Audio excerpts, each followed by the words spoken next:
Josh with his speech work. Josh.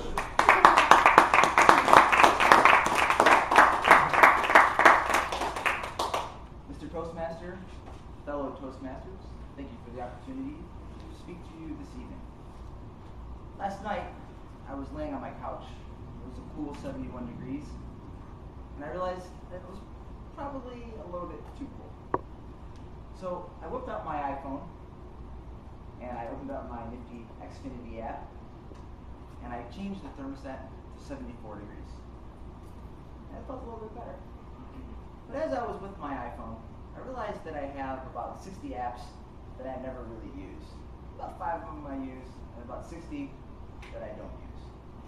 So I started going through some of the apps that I don't use. First app I touched on, and I'm embarrassed to say this, was Facebook. Now, I don't really care for Facebook, and that's why I don't go on it much. But admittedly, I am a member of Facebook. And what bothers me about Facebook are just the things that people post kind of annoy me. So, for instance, the first thing that I saw was what someone had made for dinner the night before.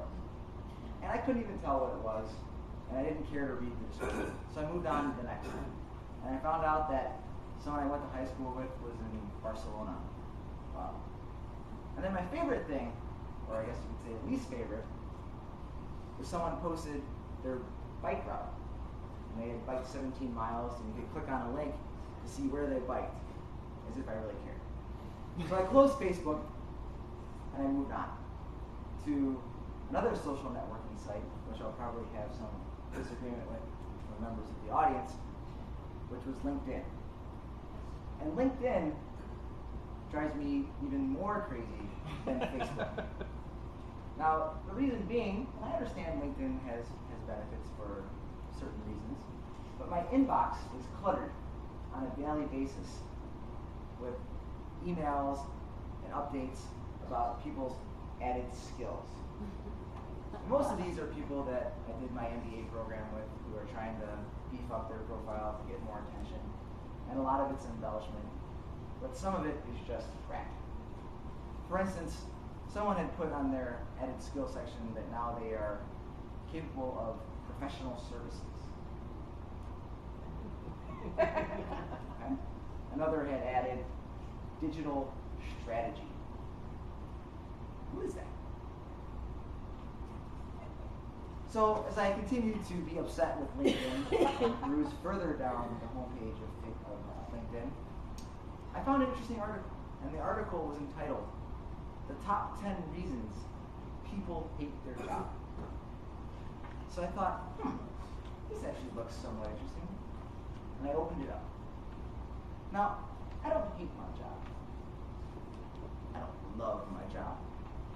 But I can definitely tell you that there have been times when I've been at my desk, and as you guys know, I've told you before that I'm a clinical pharmacist, where I've been typing away, and as I'm typing, looking at the computer screen, I tend to drift off, imagine myself on a beach, pina colada in hand, the sun, the waves, and I still type. And then there's the time, or maybe 2 times, where I've phoned my secretary to find out what time my boss has been arriving to work and what time he is usually leaving, such that I can get there 5 minutes before he does and leave right about 7 minutes after he exits, such that I don't run into him in the parking lot. But the article had some interesting points.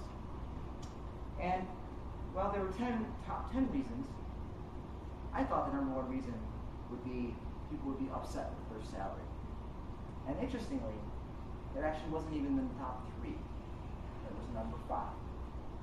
And the top 3 reasons people are most upset with their job are number 3, being that they're not challenged at work.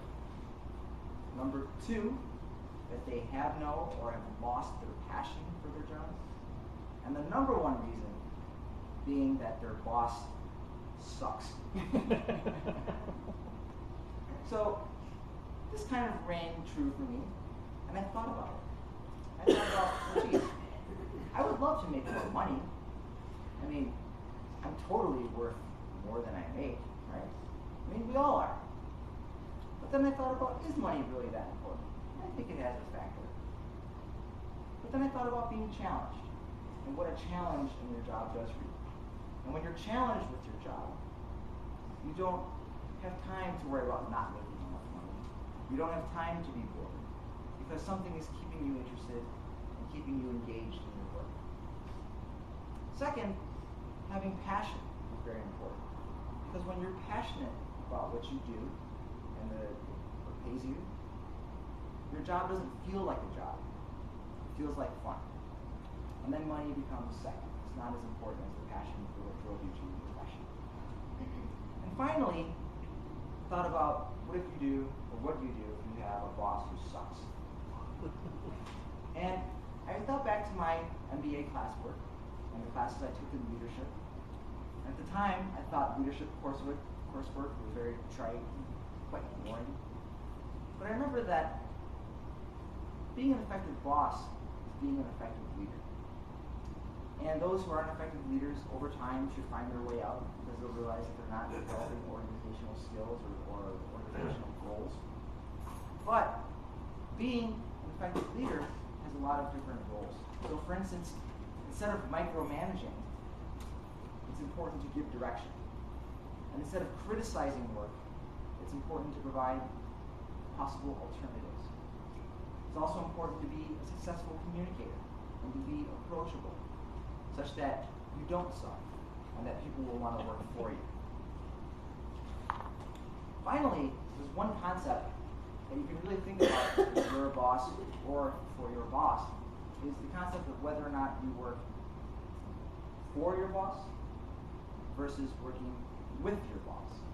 And if you think about it, there's a difference. If you work for your boss, that implies a hierarchical relationship with someone who's going to be upset.